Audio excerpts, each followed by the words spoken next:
వినాయక చవితులు వస్తాయా? ఎక్కడ్రా? ఇంగ్లీష్ నెలలో ఒక వినాయక చవితి, తెలుగు నెలలో ఒక వినాయక చవితి. ఇంగ్లీష్ నెలలో తెలుగు నెలలో సపరేట్ చేసుకోం, రెండు ఒకేసారి జరుపుకుంటాం. ఇంగ్లీష్ నెలలో అయితే ఆగస్ట్ సెప్టెంబర్ లో వస్తుంది, తెలుగు నెలలో అయితే భాద్రపద మాసం శుక్లపక్షం చవితి రోజు జరుపుకుంటాం. భద్రంగా బతకాల అదేమి నెల నాయనా? భద్రంగా బతికేది కాదు, భాద్రపద మాసం అది మన తెలుగు నెల.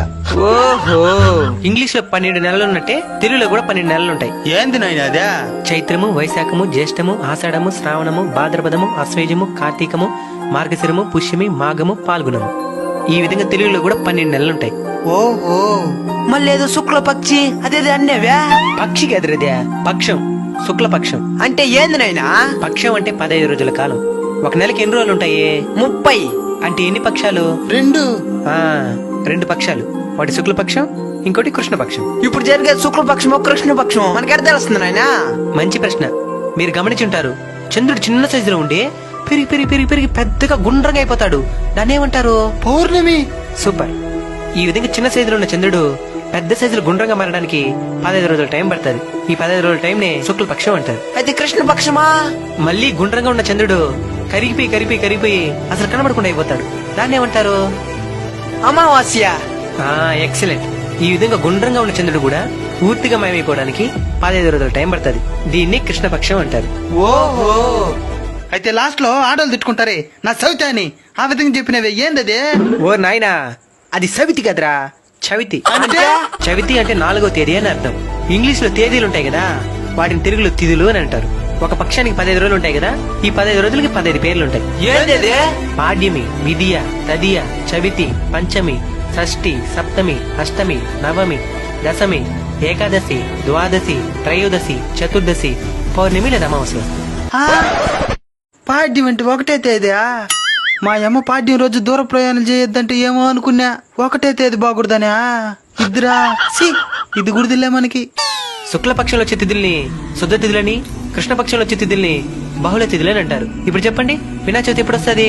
భాద్రపద మాసము శుక్లపక్షము చవితి రోజు వినాయక చవితి వస్తుంది. సూపర్ రా మీరా. నాయనా, మన తెలుగులో ఇంతుందా?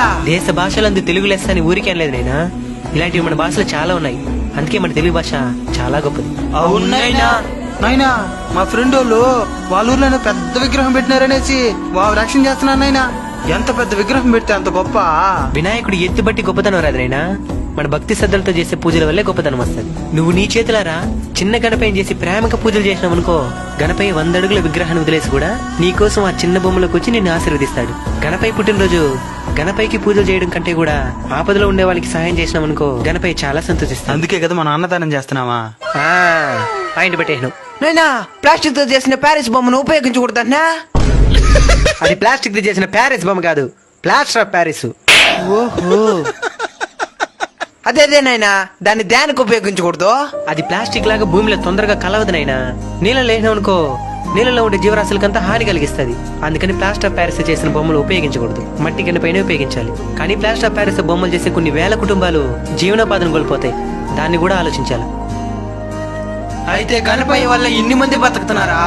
అవునైనా, బొమ్మలు అమ్మే వాళ్ళు, మైక్ సెట్ వాళ్ళు, లైట్ సెట్టింగ్ వాళ్ళు, ట్రాన్స్పోర్ట్ వాళ్ళు, రంగులు బొమ్మలు బట్టలు అమ్మే వాళ్ళు, ఈ విధంగా లక్షలాది మందికి జీవనోపాధిని కల్పిస్తున్నాడు గణపయ్య.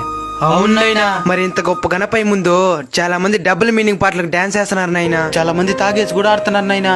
అసలు తాగడమే తప్పు, అలాంటిది తాగేసి భగవంతుని సన్నిధిలోకి రావడం ఇంకా తప్పు. డబుల్ మీనింగ్ పాటలకి మీరు సంతోషిస్తారేమో, గణపయ్య సంతోషించడు. అయినా మనం తాగడానికి వినాయక చవితి కాకుండా ఇంకా చాలా రోజులున్నాయి. అంతగా డబుల్ మీనింగ్ పాటలకే డాన్స్ చేయాలనిపించినప్పుడు మనకి మన ఇల్లుంది, అలానే ప్రైవేట్ ప్లేస్లు ఎన్నో ఉన్నాయి. అంతేగాని తాగేసి వచ్చి దైవ సన్నిధిలో ఆడడం చాలా తప్పు. ఆల్రెడీ చాలా మంది మన సనాతన ధర్మం ఎప్పుడెప్పుడు నాశనం అయిపోతుందా అని ఎదురు చూస్తా ఉన్నారు. అలాంటి వారికి మనం చేసి ఈ పనులన్నీ ఆయుధాలుగా మారిపోతాయి. తాగేసి గుడి దగ్గర ఆడడమే మీ సంప్రదాయం అని ప్రశ్నిస్తారు. దానికి మన దగ్గర సమాధానం ఉండదు. మనం ఈ రోజు ఉంటాం, రేపు పోతాం. మన సనాతన ధర్మం 1000 సంవత్సరాల చరిత్ర కలిగింది. దానికి ముప్పు కలిగించే పని మనం ఏ రోజు చేయకూడదు. అయినా ఇప్పుడు కాకపోతే వినాయక చవితి ఈ విధంగా జరుగుతా ఉంది. కొన్నేళ్ల క్రితం వినాయక చవితి అంటే భక్తి శ్రద్ధలతో కూడిన పూజలు, భజనలు, అన్నదానాలు. మనకి నిజంగానే ఆడాలనిపిస్తే సినిమా పాటలోనే మంచి బీటున్న దేవుడి పాటలు ఎన్నో ఉన్నాయి. అట్నే డ్రమ్స్ మ్యూజిక్లు ఎన్నో యూట్యూబ్ లో అవైలబుల్ గా ఉన్నాయి. వాటికి ఆనందంగా గణపయ్య ముందే ఆడదాం. గణపయ్య ఆనందిస్తాడు, మనము ఆనందిస్తాం. అంతేగాని ఇలా తాగేసి వచ్చి ఆడటం, డబుల్ మీనింగ్ పాటలు చాలా తప్పు. దీనివల్ల భవిష్యత్తులో చాలా అనర్థాన్ని ఎదుర్కోవాల్సి వస్తుంది. కాబట్టి దయచేసి అర్థం చేసుకోండి.